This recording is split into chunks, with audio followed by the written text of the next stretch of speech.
Lo primero de todo, agradecer también a mis directoras de tesis, que además han venido hoy a estos premios, a Sandra Vázquez y a Marta Liesa, por acompañarme en este camino.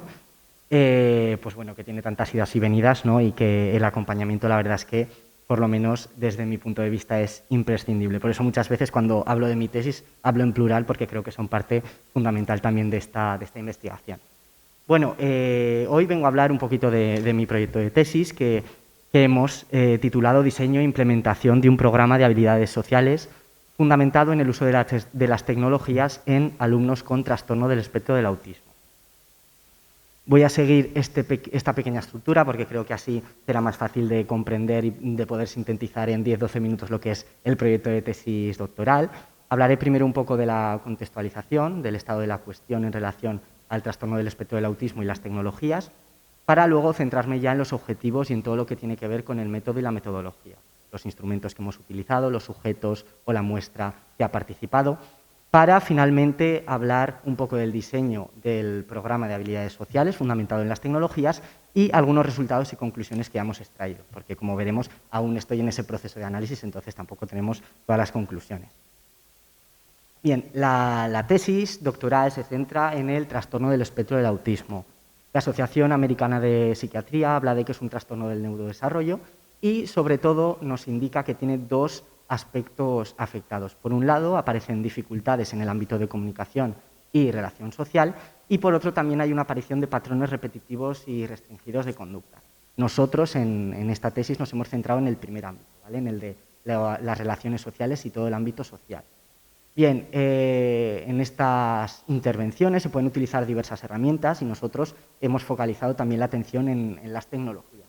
¿Por qué? Bueno, diversos estudios nos indican de que es interesante y es productivo, es eficaz utilizar las tecnologías en la intervención en personas con TEA. ¿Y por qué? Ahí aparecen algunas de las características intrínsecas de las tecnologías que facilitan la intervención a la hora de educar, ¿no? Y estar con las personas con trastorno del espectro del autismo. Por ejemplo, estructurar y organizar el entorno para facilitar la comprensión de las personas con TEA, adaptar el ritmo de aprendizaje, imprescindible, ¿no? Tenemos que realmente adaptarnos a esas necesidades de cada uno de los alumnos y, por supuesto, la creación de un entorno atractivo y que motive al alumnado, ¿no? Para que forme parte total de la intervención y sea mucho más eficaz. Bien, además de eso, vimos que en los últimos años se utilizan en el ámbito de la educación los llamados wearables, que en castellano serían dispositivos llevables, y sobre todo en concreto pulseras. ¿Y por qué? Porque estas pulseras nos permiten medir diferentes parámetros fisiológicos. Nosotros nos hemos centrado en el ritmo cardíaco y actividad electrotérmica. ¿Por qué nos hemos centrado en estos parámetros? Porque están relacionados íntimamente con cuestiones y respuestas emocionales. ¿Esto qué nos va a permitir? Luego lo veremos. Ver situaciones en las que los niños con TEA están estresados o, por ejemplo, están tranquilos. ¿Sí? Ya sabréis que las personas con TEA tienen dificultades a la hora de exteriorizar cómo se sienten, pues estas pulseras nos van a permitir eso, ¿no? Ver cómo están en cada momento para también nosotros poder adaptar esa intervención educativa. Aquí he puesto algunos de los objetivos de las tesis, son muchos, pero sobre todo me gustaría resaltar el diseño y la implementación del propio programa de habilidades sociales fundamentado en las tecnologías del aprendizaje y la comunicación y sobre todo esto último que he comentado de poder evaluar mediante estas pulseras el impacto de una intervención educativa. Ahora veremos cómo triangulando datos podemos saber en qué momentos concretos el alumno está más excitado o tiene más. Bien, aquí aparece un poco la estructura de lo que es la metodología. La metodología que hemos utilizado es mixta, es decir, tanto cuantitativa como cualitativa. Nos permite así triangular mejor los datos y entender todo lo que estamos estudiando de una forma mucho más completa. El diseño es cuasi experimental, como veremos ahora, los sujetos no se han escogido de manera arbitraria. Y el estudio es longitudinal, es decir, lo que hemos hecho es ver cómo han ido progresando los sujetos, los alumnos, a lo largo del tiempo, a lo largo de curso y medio académico, más o menos. Hemos utilizado, por una parte, el uso de pretest, post-test, es decir, nosotros hemos suministrado unos cuestionarios, tanto, ahora lo veremos, familia, profesorado, especialistas y a los propios niños, hemos realizado toda la intervención y finalmente hemos vuelto a pasar esos test, esos cuestionarios. ¿Para qué? Para ver si realmente esa intervención ha tenido una eficacia significativa. Investigando solo con un grupo único, no hemos tenido grupo control y, bueno, está basado, lo que os acabo de comentar, en un estudio de caso, ¿no? Ir conociendo el progreso de cada uno de los alumnos. Con todo esto, ¿cuál ha sido la muestra? Ya os he comentado que no fue de forma arbitraria, fue un muestreo por conveniencia, que se llama, pero tuvimos en cuenta unos criterios de inclusión. Lo primero, que tuviera un diagnóstico como tal de trastorno del espectro del autismo. Lo segundo, que tuviera un nivel de gravedad 1 o 2. Según el DSM-5 hay 3 niveles de gravedad, el 1 y 2 serían aquellos que tienen menos dificultades, y también que tuviera la presencia del lenguaje. Ahora veremos que es importante también a la hora de evaluar todo lo que son las habilidades sociales si tienen el lenguaje adquirido. Por todo ello, al final, pues, tuvimos 4 sujetos en un colegio preferente TEA de Huesca, que fueron los que formaron parte de esta investigación. Los instrumentos y técnicas de recogida de datos, ya os he comentado que no solo se pasaron pruebas objetivas a los niños, sino que también se pasaron cuestionarios. Aquí aparecen los nombres, simplemente porque los veáis. Unos de ellos a los tutores y especialistas, para ver realmente cuáles eran las habilidades sociales que los niños mostraban tanto en el aula como en el aula preferente TEA. Y, por otro lado, en el contexto no formal de las familias, es decir, qué habilidades sociales, cómo tienen desarrolladas las habilidades sociales los niños con TEA en su entorno familiar. Importantísimo.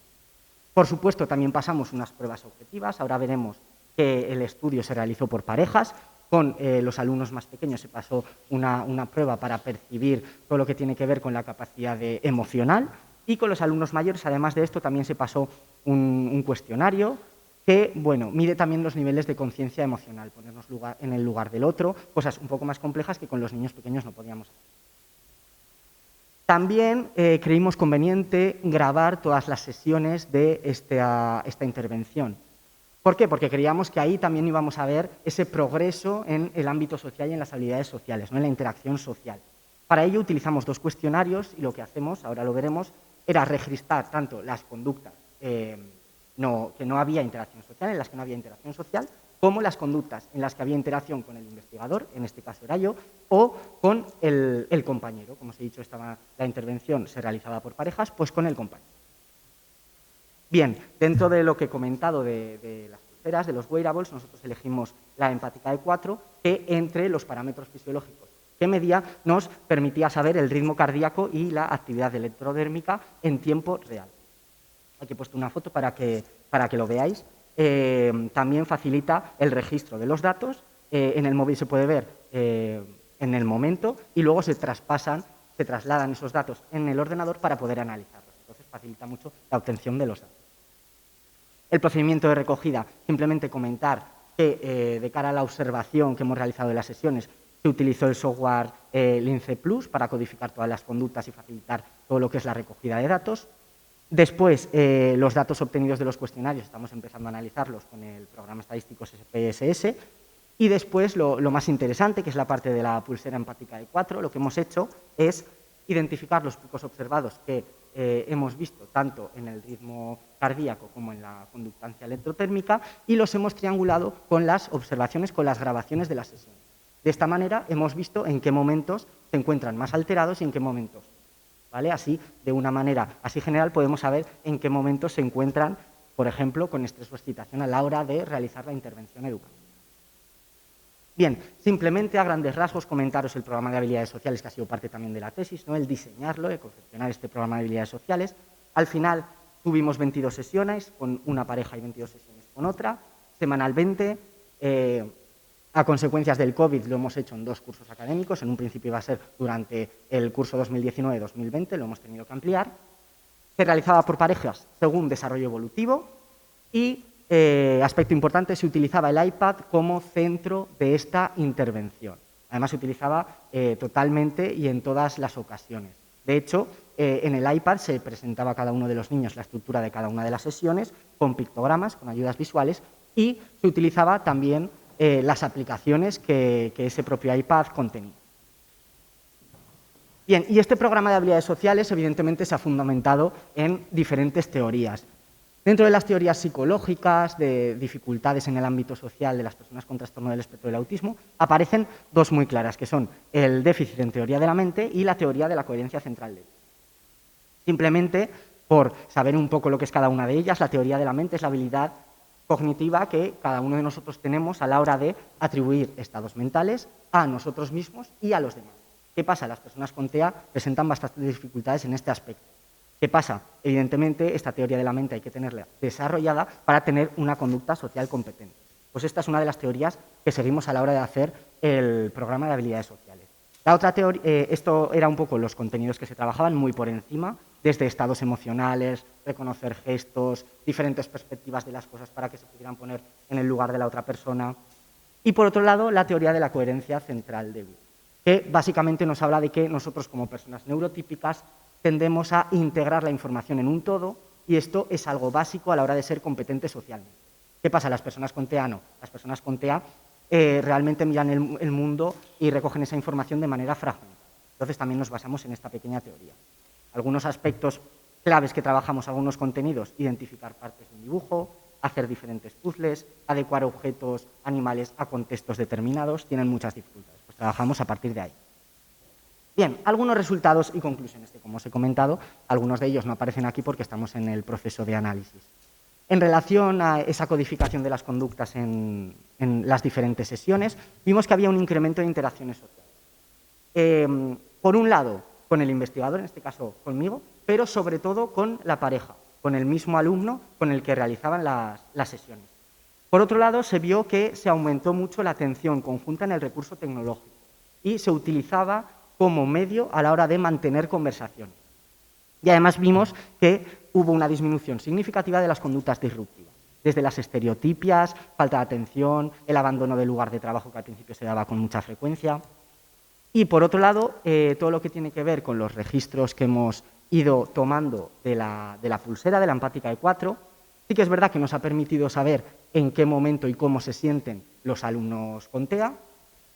Ha habido un aumento del ritmo cardíaco y una variación de la EDA, es decir, han mostrado intranquilidad, sobre todo a la hora de tener dificultades de comprender la tarea y en la espera de turnos, que es un aspecto también muy característico de las personas con TEA, pero sí que es verdad que ha habido una situación mucho más relajada cuando los sujetos tenían centrada la atención en el recurso tecnológico.